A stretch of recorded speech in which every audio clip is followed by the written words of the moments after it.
1 தீமோத்தேயு 1ஆம் அதிகாரம்.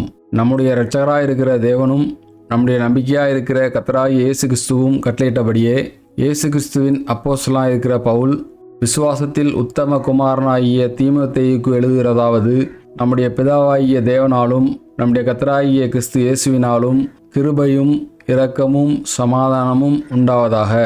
வேற்றுமையான உபதேசங்களை போதியாதபடிக்கும் விசுவாசத்தினால் விளங்கும் தெய்வீக பக்தி விருத்திக்கு ஏதுவாயிராமல் தர்க்கங்களுக்கு ஏதுவாயிருக்கிற கட்டுக்கதைகளையும் முடிவில்லாத வம்ச வரலாறுகளையும் கவனியாதபடிக்கும் நீ சிலருக்கு கட்டளையிடும் பொருட்டாக நான் மக்கதோனியாவுக்கு போகும்போது உன்னை எபேசு பட்டணத்தில் இருக்க வேண்டிக் கொண்டபடியே செய்வாயாக. கற்பனையின் பொருள் என்னவெனில், சுத்தமான இருதயத்திலும் நல் மனசாட்சியிலும் மாயமற்ற விசுவாசத்திலும் பிறக்கும் அன்பே. இவைகளை சிலர் நோக்காமல் வீண் பேச்சுக்கு இடம் கொடுத்து விலகி போனார்கள். தாங்கள் சொல்லுகிறது என்னதென்றும் தாங்கள் சாதிக்கிறது என்னதென்றும் அறியாதிருந்தும் நியாயப்பிரமாண போதகராயிருக்க விரும்புகிறார்கள். ஒருவன் நியாயப்பிரமாணத்தை நியாயப்படி அனுசரித்தால் நியாயப்பிரமாணம் நல்லதென்று அறிந்திருக்கிறோம்.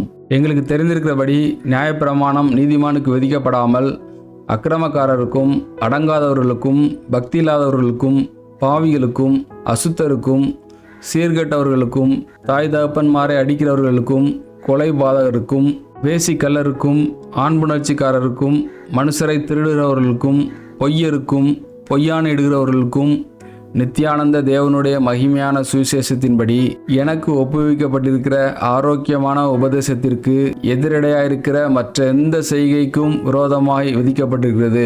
என்னை பலப்படுத்துகிற நம்முடைய கர்த்தராகிய இயேசு கிறிஸ்து என்னை உண்மையுள்ளவன் என்று எண்ணி இந்த ஊழியத்திற்கு ஏற்படுத்தினபடியால் அவரை ஸ்தோத்திரிக்கிறேன்.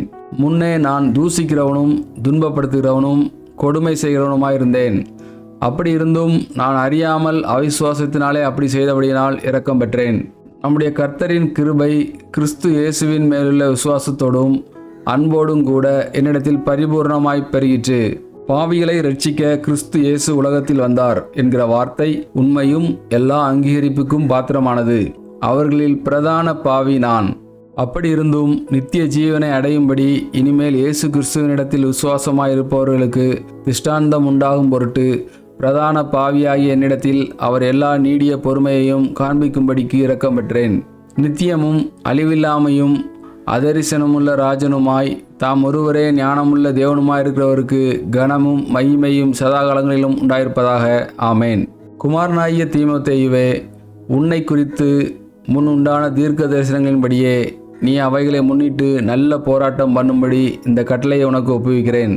நீ விசுவாசமும் நல் மனசாட்சியும் உடையவனாயிரு. இந்த நல் மனசாட்சியை சிலர் தள்ளிவிட்டு விசுவாசமாகிய கப்பலை சேதப்படுத்தினார்கள். இவனேயும் அலெக்சந்தரும் அப்படிப்பட்டவர்கள். அவர்கள் தூசியாதபடி சிட்சிக்கப்பட அவர்களை சாத்தானிடத்தில் ஒப்புக் கொடுத்தேன்.